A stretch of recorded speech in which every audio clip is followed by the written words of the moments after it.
Was they have a student who perseverates on another individual. Function appears to be access to the person or attention from the individual. What are some appropriate intervention ideas?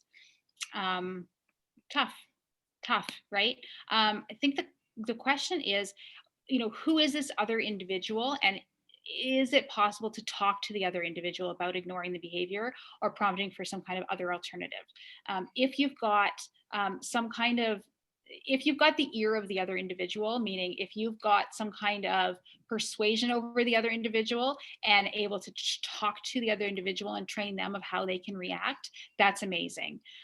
If you don't, like if the other individual has severe autism, or the other individual is, part of a class that, isn't talking to this individual for whatever reason and won't listen to you regardless, that's a bit tougher. So let's go with the first one.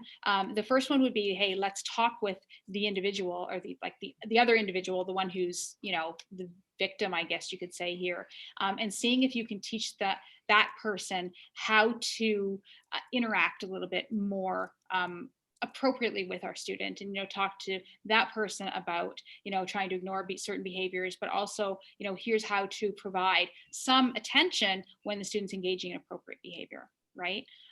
If you can't do that, then you can't do that.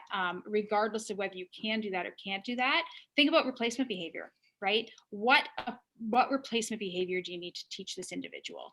Like, can this individual initiate appropriately? Can they, do they know time and place? Like, is it, can they do it outside at recess, but not inside the classroom?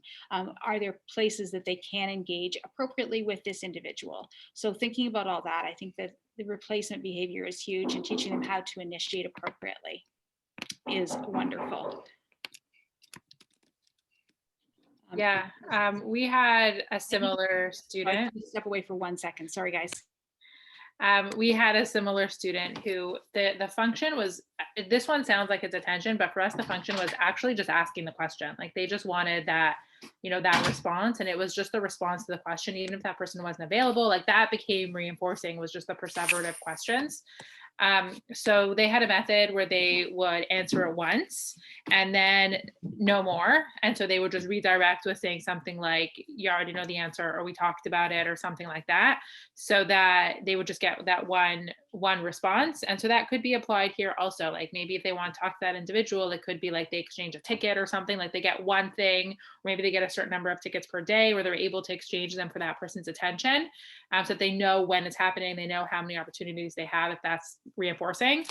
But then the response could be like, oh, we already talked about it, or we're not doing that anymore, and kind of redirecting away from that type of attention.